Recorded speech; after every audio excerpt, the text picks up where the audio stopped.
Welcome to Digimon. Hello and welcome to Digimon and welcome to another deck profile. If you're liking this content, please make sure to like the video, subscribe to the channel and ding that notification bell so you're not missing out on any of the latest content. I was a little bit stuck on a second deck profile for this week, so I've decided to bring back JumboDillo, otherwise known as JumboGamemon with Armadillomon in it. We did this a little while ago and there's not been too many changes to the deck since I last did it. There's a couple of changes I've made, as well as some other thoughts I've possibly got for it. So, going to try and do this very quick because I've also got another video I need to be recording in a bit, and it's very late on a Monday. And yeah, let's get into it. Anyways, Upamon. Super simple as the egg. While this Digimon has 2 or more colours, it gains blocker, so gives blocker to all of your Digimon that don't have blocker inherently. A lot of our level 6s do already have blocker, but a lot of our other Digimon that with the 2 colours don't have it at all, so really nice. Then going into our rookies, we've got the Armadillomon, the promo. This one lets you search for 3 cards from your deck, add 1 black or yellow card with 2 or more colours, and 1 Tamer card with Cody in its name among them to the hand. Also has a great end of turn DNA effect, where essentially 2 of your Digimon obviously can do a DNA Digimon evolve at the end of the turn. Really nice. Can whiff on a couple of cards in the deck, but otherwise can search pretty much everything. Then we've got the Armadillomon from BT16. This one, of course, does let you gain memory whenever one of your other Digimon is played or digivolves and is yellow. You know, so obviously you won't gain digivolve anything off of anything that is just black or is in no way yellow, but still does give you a lot of memory to work with, and there's a great all turns effect of this Digimon gaining 1000 DP. So great for your defense and your offense. So not bad at all. Then we've got 2 copies of the Co-Capitarimon. I've gone down from 3 to 2 with this guy. He is a great card, but I just wanted to play around with some other ratios, so I decided to kind of sacrifice a rookie, and this one made the most sense. When it would digivolve, or if one of your Tamers would digivolve, you can essentially reduce the Digivolution cost by 1 if that Digimon is a multicolor black or yellow Digimon, which is pretty cool, because that is the majority of the deck. Also, again, has an inheritable of blocker. Now, we do have a lot of repeats of that inheritable blocker. We've got it in the Upamon, we've got it here in the Co-Capitarimon, and then on one other Digimon. But sometimes it's quite good to have that blocker kind of spread around a bit, because even though our level 6s do have blocker, and a lot of our level 7s do as well, our level 7s do as well, sorry, not a lot of our level 7s, it's still good to have that blocker kind of spread about if we need it, as in as many places as possible, because we obviously want to be building up a wall as much as possible. So really good card. Then going into the level 4s, we've got 4 of the Sukamon. My level 4 line has not changed since last time, really.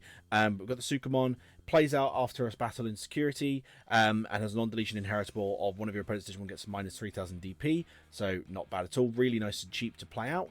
We've got the Magnamon, which is the complete opposite, as is our other level 4 as well, where this is quite expensive, but does a lot. Again, has a security effect, de-digivolve 1 Digimon at the end of the battle, and at the end of the battle, one of your Digimon may digivolve into this card without paying the Digivolution cost, so you could potentially go into this guy whilst also digivolving one of their dudes. Has blocker and armor purge, has a when digivolving effect as well, which is really good.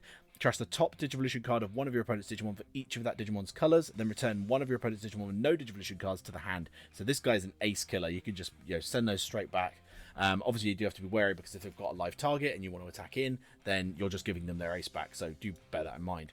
Then we've got the Metal Capitarimon from BT18, has the blocker, has the Digivolve as an on-play and when Digivolving, and has the blocker inheritable. He is very expensive to go into, but we do have ways of mitigating that cost through our memory gain and through some of our cost reductions, so not bad.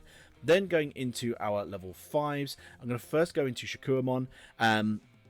Has the partition. When digivolving until the end of your opponent's turn, this Digimon isn't affected by the effects of their Digimon. Then, if DNA digivolving, place one of your opponent's Digimon with as high or lower levels the number of cards in yours or their security at the bottom of their security stack. So the one thing you do have to be careful with that is this is not the most aggressive deck to start out with, and obviously we've got no sec +1s, we've got no trashing of any kind really to speak of. So it is very much a defensive deck that wants to get out as many bodies as possible so it can then do its swinging. So the one thing you've got to be careful is don't put too much stuff in their security, or you will be absolutely screwed.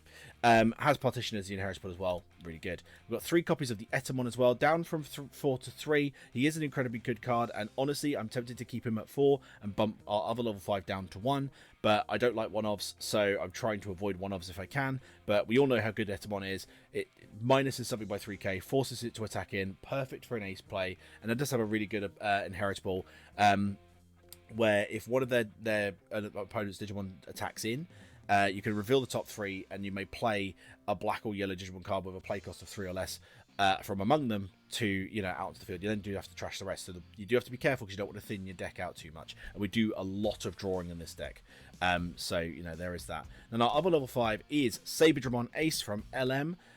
So this guy obviously is a blast target. He gives us a blast target at level 5, which is really cool. On play, when digivolving, reveal the top 5 cards of your deck, and you may play a black Tamer with a play cost of 4 or less, which all of our Tamers are 4 cost, among them without paying the cost, and then return the rest to the bottom of the deck.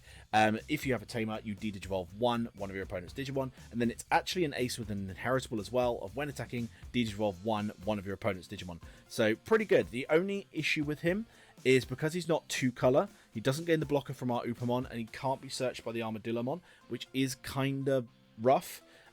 Which again is why I'm potentially thinking of bumping him down to 1 and putting the Etamon back up to 4. But I do like this as an additional ace play that we can have as a little surprise. Then going into our level 6s, we've got 3 copies of the JumboGamemon still. He is the star of the show in this deck. I love Jumbo. Has blocker, so he's one of the cards that doesn't need all those blocker inheritables, but just as well because essentially he can actually play out those Digimon. So when the opponent's Digimon attacks, you may play one level 5 or lower Digimon card from this Digimon's Digivolution cards without paying the cost. So anything underneath him, pretty much, as long as it's not level 6, can be played out. So you can play out your Metal Capiterimon. You no longer need that blocker inheritable because you've got blocker. So de-digivolve one of their dudes, play out your Cyberdramon Ace, grab a Tamer, de-digivolve. There's lots of little things you can do with the JumboGamemon, and you can obviously set up his kind of effect with the Etamon as well as also another card in the deck. So really, really good. Then we've got I'm going to go to Shadow Seraphimon Ace first. We've got 3 copies of this. Blast Digivolve, a has blocker, Digivolve 3, one of your opponent's Digimon, and when an attack target change, one of your opponent's Digimon gets minus 5,000 DP. Really good card. Obviously really good as a surprise kind of blast. Really, really good in that regard. Obviously if he leaves, you've got that overflow to worry about, but sometimes that's just how it goes. Then I know I don't like one-offs, but I've put 1 copy of Black War Greymon in here. And the only reason I put this in is because of a match I was doing for testing just before I did this profile. So basically, this deck does not like going against Mother Control, because Mother Control does what this deck does, but also has a shit ton of recovery. So it's like it's not great for that regard. So there is that to consider, and by having the Black War Greymon in here, we do have a way of removing Tamers. Obviously, the one issue we've got is we've got no red in the sources, so we're not going to be able to delete Digimon. But as long as we've got some black stuff in the sources, we can get rid of Tamers, so that's okay. I might try and sneak some red in here at some point so we can also get the deletion of Digimon, but just so just the Tamer effect alone is really good. It does mean that it kind of shuts off the all turns though, so again it's kind of in here tentatively because we can't use this card to its full potential. But who knows, maybe one day we can actually replace it with a Black War Greymon Ace, maybe an EX09, who knows, that would be great. Bandai, if you're listening. Anyways, next card, Chaosmon. So this is the BT16. Chaosmon has barrier, blocker, partition, so plays out level 6s if it dies. When digivolving, de-digivolve 3, one of your opponent's Digimon, then one of their Digimon gets minus 8 for the turn. End of opponent's turn, trash the top card of both players' security stacks. So this is where you can kind of start ticking away at your opponent. Then going into our Tamers, we've got 1 copy of Taikamiya from SD50. Again, another one of me going against what I just said. Memory Tamer obviously sets us to 3, but also what's really good is when attack targets switch, by suspending this Tamer, draw 1, and one of your Digimon gets plus 2,000 DP into the end of the turn.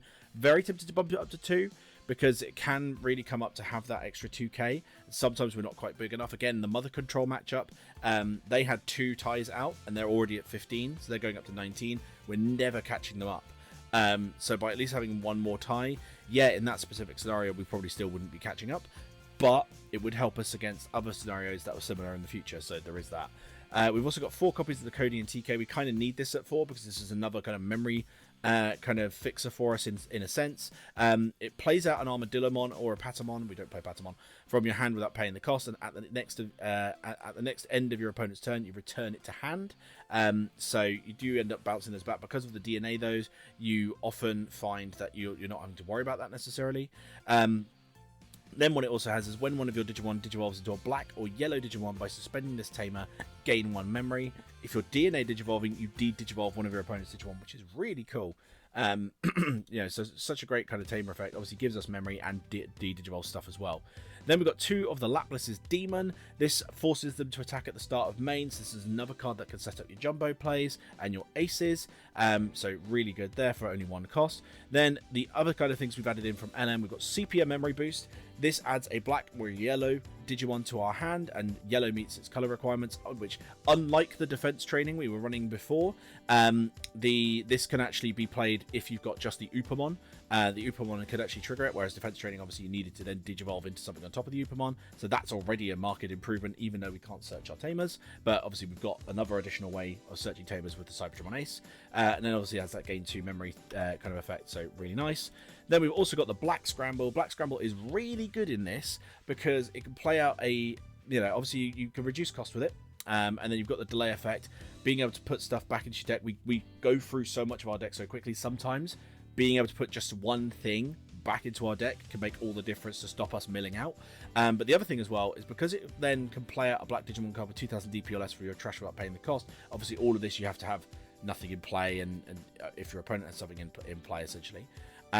But this could actually play not only all of our rookies, but the Sukamon as well. So we've actually got an additional target in this for the Scramble, which is really cool. Definitely something I was considering, maybe making more level 4s that were as cheap as the Sukamon. Obviously, we'd lose some of our removal doing that, but something to consider. But that's the deck, guys. Let me know what you guys think. I was a little bit stuck on ideas, so hence I've kind of gone for this one this week. We do have a Fenrir Lugamon profile from Dan, Beardy Dan, in the back. So if you guys would like to see that next week, let me know and I will cover that. Might be able to also cover some of the stuff, the hypothetical stuff for it from BT20 as well. But I would need to look into it a little bit. But anyways, let me know what you guys think, what else you guys want to see, and make sure to join us on Friday for our match between Dinomon and Machinedramon. But until then, keep it digital.